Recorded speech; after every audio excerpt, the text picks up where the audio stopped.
If you want to have a healthy online business, you have to pay attention to your analytics and make sure that you're getting the right information to make the right kind of changes and when. Kajabi has a built-in analytics feature that covers everything you need to know about your business and the health of it so you can make the right changes when you need to. Today, we're diving into the analytics tab of Kajabi.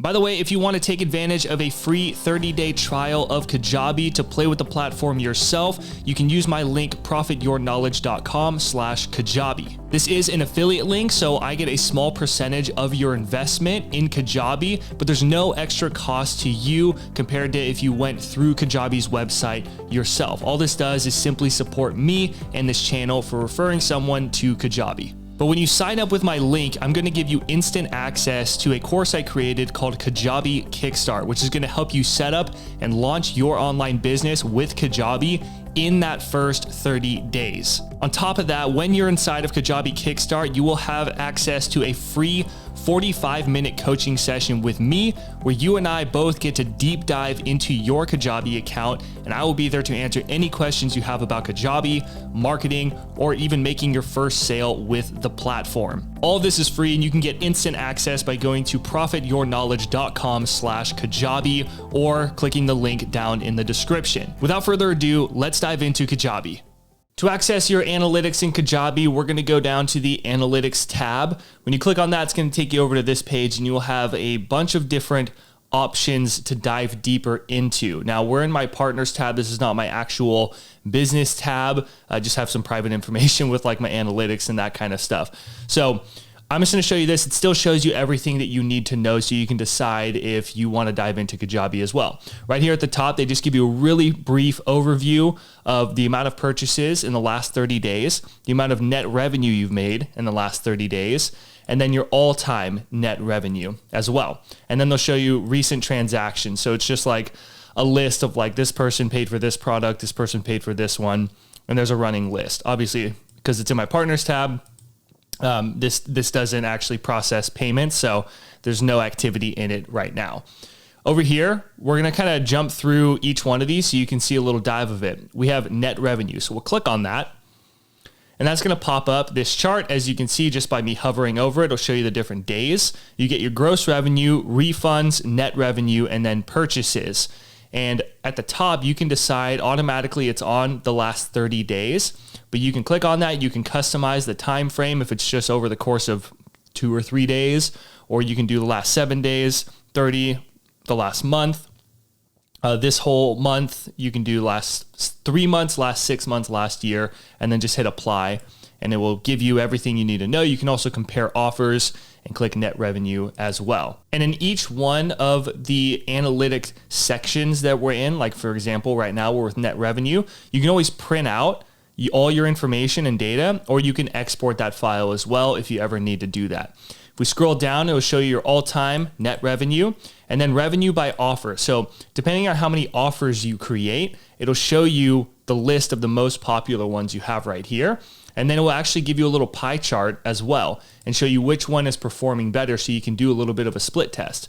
And it also shows you your refunds by offer as well. So you can see which one's getting the most refunds. And then you can decide, oh, maybe I should go dive into that offer because it's getting a lot of refunds. There's a problem there. Down at the bottom, we have start date, payments, revenue, refunds, and offers. Just gives you a full rundown over the last 30 days of this specific offer or different offers that you have. Okay. And you can decide if you want to do just PayPal payments or just Stripe payments, or you can even select the different offers as well if you want to just focus on one specific offer and see how it's been performing over a certain period of time.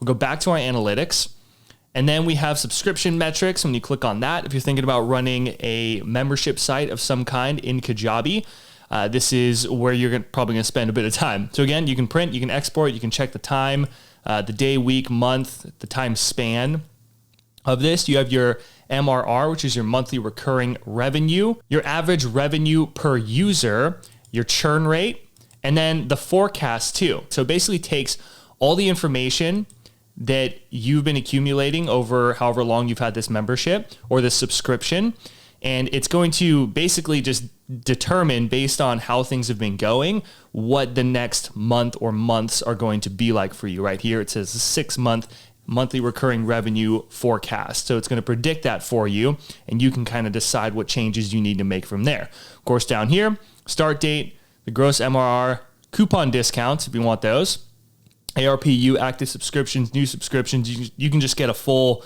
rundown right down here as well. Okay, all the information you need for subscription metrics. And then we can go back to analytics. Next, we have opt-ins. So we'll click on opt-ins.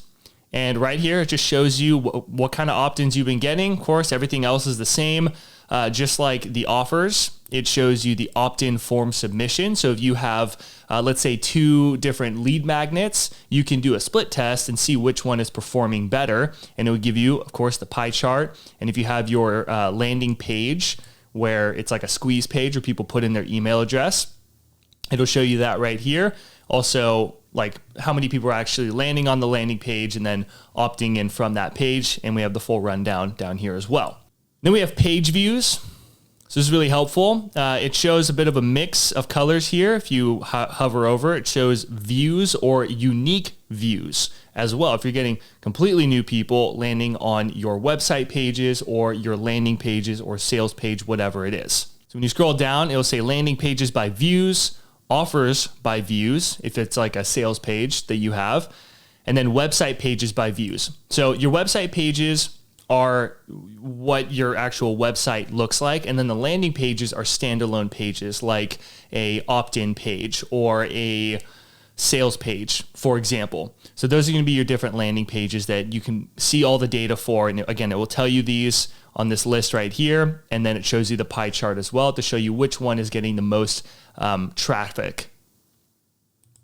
Go back to analytics, and then we have product progress. So this is a cool little thing. We can decide which products we want to search for. I have a handful, just small examples. We'll click on My Sweet Mini Course, confirm it. There's no data yet because no one's inside of this. It's in my partner's program, but it will. You can click on different segments. You can search a different customer email. Another way to see separate contacts or customers' progress inside of courses is if you look for them inside of your contacts tab. You can just search for their name, or you can even do it here as well. There's a couple different ways to get the same data.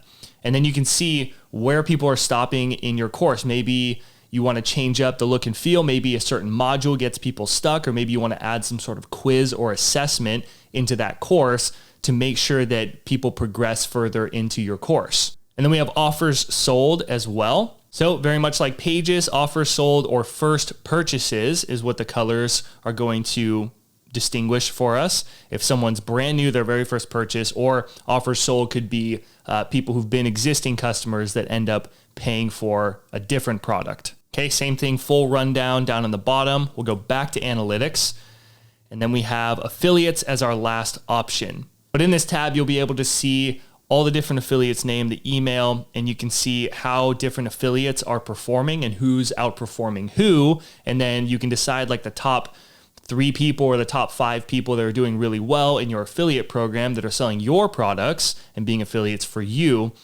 You can decide that you want to, send them some cool rewards or something like that to just give them an extra thank you for promoting your products. So all this information gives you really everything that you need to know about the health of your business. But we do have a couple more analytics that I did want to show you that are not mentioned here, and that's inside of the marketing tab.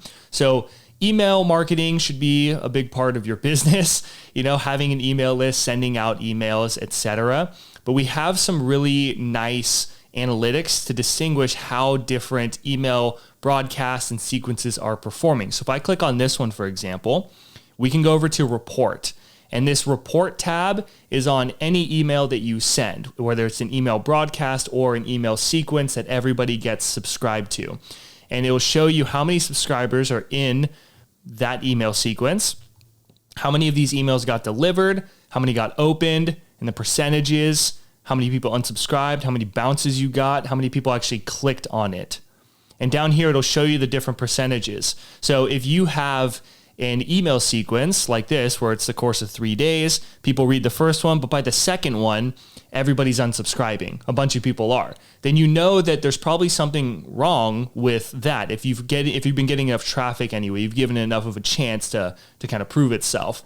But if everybody's unsubscribing that lands on it, then there's probably something wrong with that email. And then you can go through, change it up, and make it a better email sequence and really look at your data inside of this report tab. So it's a really helpful extra analytic that is not inside of the actual analytics tab. So let me know what you like or what you dislike about Kajabi Analytics down in a comment below. I'd love to hear your thoughts. I hope this was helpful and insightful for you. I will see you in the next one.